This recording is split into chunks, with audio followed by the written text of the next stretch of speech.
You know what they say about gospel singers? They hold God in their throats. And that was the soundtrack of my childhood. Those songs and those stories. My people are an Old Testament people. Because that God, that vengeful God, that God that will bring you out of a narrow place, that was the God we needed. And all my life, I heard people preach that God. My grandfather was an apostolic bishop, and he could preach that God. He lived, he dwelled in Exodus. It makes sense, doesn't it? This story about redemption and salvation and overcoming. Think about it. And the Lord said, Moses, Moses. And Moses said, Lord, here am I. A simple exchange, but it changed everything. Moses had a plan. His mother made a plan for him. She saved him. She put him in Pharaoh's court. And he would have stayed there, except he took a walk. Somebody wiser than me said a little bit ago that he felt like that bush was always burning, and Moses just had to see it. My granddaddy said that voice of God was always speaking, and Moses just had to hear it. And I think that when he walked out among the Israelites and saw that man being struck down and stopped it, that was him hearing the voice that had always spoken to him. He stopped it, and his whole life changed. He had to leave Pharaoh's court, and he went and became a shepherd. And I'm sure he thought that his life would go on that way, on this new path, this simpler path, this safe path. And then he took a walk. He took a walk, and the Lord said, Moses, Moses. And Moses said, Lord, here am I. Out of a burning bush, out of a bush that wouldn't be consumed, came the voice of God. And God said, I want you to go to Egypt. Go back into that narrow place. And I want you to stand in front of Pharaoh and tell him to let my people go. Tell him to remember Joseph. Tell him that the God of Abraham, Isaac, and Jacob said to let my people go. We hear the voice, but we don't want to hearken. It's hard to do what's right. It's easy to say it's not my job. And Moses had a ready excuse. He said, Lord, I'm slow of speech. And God said, don't you worry. I will speak through you. And that's how it came to pass that a former prince and simple shepherd stood before the most powerful man in his world and delivered a message from God. Pharaoh said, who is this God you speak of? I know all the gods of all the nations, and I've never heard of him.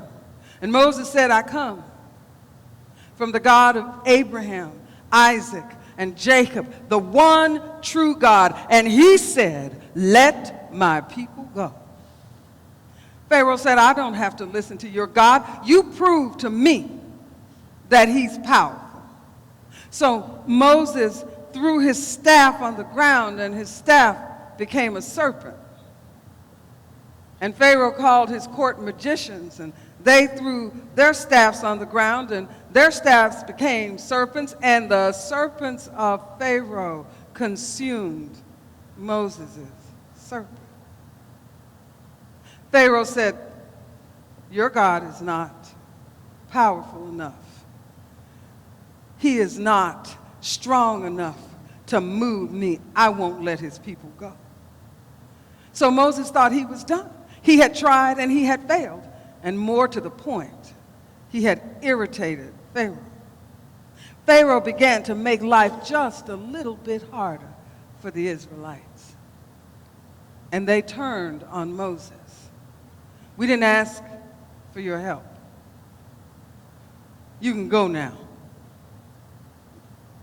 But God wasn't through with him. He said, you need to go back and you need to tell Pharaoh to let my people go. You can't play with God. And so Moses went back to Pharaoh and delivered that message again. And Pharaoh hardened his heart.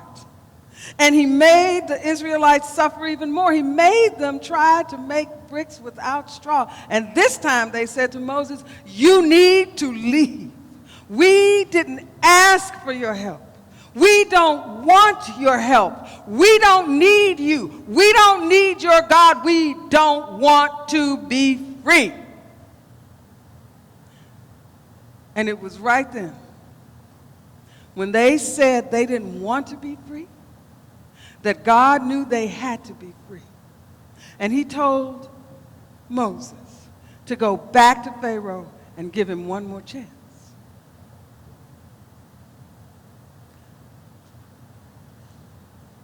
And Pharaoh hardened his heart. And then the plagues came. All the water in Egypt turned to blood. There were locusts and flies and boils and cattle disease, and still Pharaoh hardened his heart.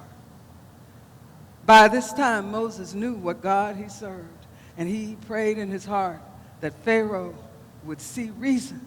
He went back one more time, and God hardened Pharaoh's heart. He told Moses to have the Hebrew children mark the doorposts of their houses and the gates. And he said, my angel is going to walk over Egypt, and when he's gone, the firstborn child of every Egyptian will be gone with him.